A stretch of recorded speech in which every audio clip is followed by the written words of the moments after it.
श्रोताओं, जय श्री कृष्णा, राधे राधे। श्री कृष्ण जन्माष्टमी का पावन पर्व पर भगवान श्री कृष्ण की पूजा अर्चना की जाती है और व्रत रखकर कथा का पाठ किया जाता है।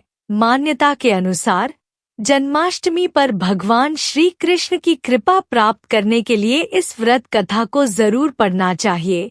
हर साल भाद्रपद मास के कृष्ण पक्ष की अष्टमी तिथि को जन्माष्टमी का पावन पर्व मनाया जाता है। यह पर्व भगवान श्री कृष्ण के जन्मोत्सव के रूप में मनाया जाता है। इस दिन भक्तजन भगवान श्री कृष्ण की विशेष पूजा अर्चना करते हैं और व्रत रखते हैं। जन्माष्टमी के दिन भगवान श्री कृष्ण के बालक स्वरूप लड्डू गोपाल की पूजा अर्चना की जाती है। इसके लिए लड्डू गोपाल को नए वस्त्र पहनाए जाते हैं और उनका श्रृंगार किया जाता है। रात 12 बजे श्री कृष्ण के जन्म लेने के समय के बाद भगवान श्री कृष्ण की विशेष पूजा अर्चना की जाती है और उनको विशेष भोग अर्पित किए जाते हैं। इसी के साथ ही व्रत का पालन भी किया जाता है। श्री कृष्ण जन्माष्टमी के दिन व्रत में जन्माष्टमी की व्रत कथा का पाठ जरूर किया जाता है। इस व्रत कथा का बहुत महत्व माना जाता है। व्रत कथा का पाठ किए बिना जन्माष्टमी का व्रत अधूरा माना जाता है, इसलिए जन्माष्टमी के दिन इस व्रत कथा का पाठ जरूर करना चाहिए। ऐसा करने से भगवान श्री कृष्ण की कृपा प्राप्त होती है और जीवन में सुख, समृद्धि और खुशहाली आती है। श्रोताओं, कथा सुनने से हमारे चैनल को सपोर्ट करने के लिए चैनल को सब्सक्राइब कीजिए, जिससे मैं आपको इसी ही कथाएं सुनाती रहूं। तो आइए मैं आपको कथा सुनाती हूं। भागवत पुराण के अनुसार द्वापर युग में मथुरा नगरी पर कंस नाम का एक अत्याचारी राजा शासन करता था।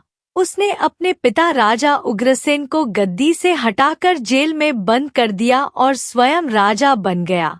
मथुरा की प्रजा उसके शासन में होने वाले अत्याचारों से बहुत दुखी थी। कंस अपनी बहन देवकी से बहुत प्यार करता था। उसने देवकी का विवाह अपने मित्र वासुदेव के साथ कराया। जब कंस देवकी और वासुदेव को उनके राज्य लेकर जा रहा था, तभी एक आकाशवाणी हुई, हे कंस, जिस बहन को तू उसके ससुराल छोड़ने जा रहा है, उसके गर्भ से पैदा होने वाली 8वीं संतान तेरी मौत का कारण बनेगी। आकाशवाणी सुनकर कंस क्रोधित हो उठा और वासुदेव को मारने बढ़ा। तब देवकी ने अपने पति के प्राणों की रक्षा के लिए अपने भाई कंस से कहा कि वह उसके पति को न मारे।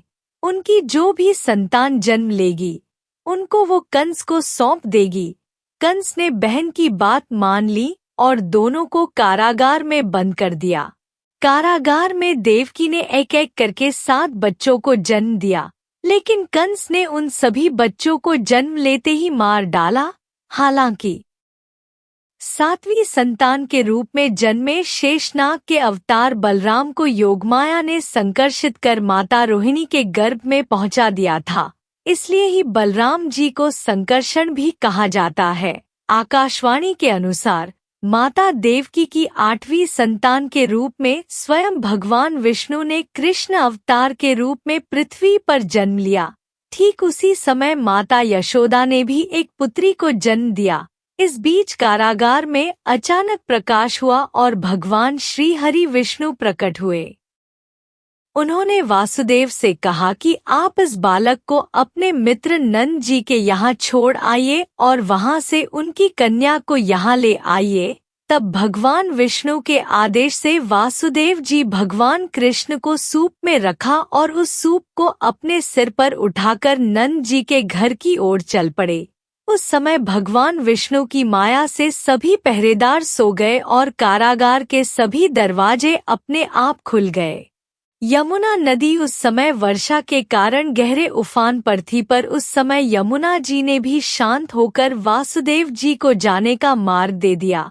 वासुदेव बालक के रूप में भगवान कृष्ण को लेकर नंद जी के यहाँ सकुशल पहुँच गए और वहाँ बालक कृष्ण को यशोदा माता के पास लिटाकर उनकी नवजात कन्या को अपने साथ लेकर वापस आ गए। जब कंस को देवकी की 8वीं संतान के जन्म की सूचना मिली तब वह तत्काल कारागार में कन्या की हत्या करने के लिए आया और उस कन्या को देवकी माता से छीनकर पृथ्वी पर पटकने का प्रयास करने लगा। लेकिन वह कन्या कंस के हाथों से छूटकर आसमान की ओर जाने लगी। तब उस कन्या ने कहा, हे मूर्ख कंस, तुझे मारने वाला जन्म ले चुका है और वह वृंदावन पहुंच गया है। अब तुझे जल्द ही तेरे पापों का दंड मिलेगा। माता यशोदा की वह कन्या कोई और नहीं, स्वयं योग माया थी।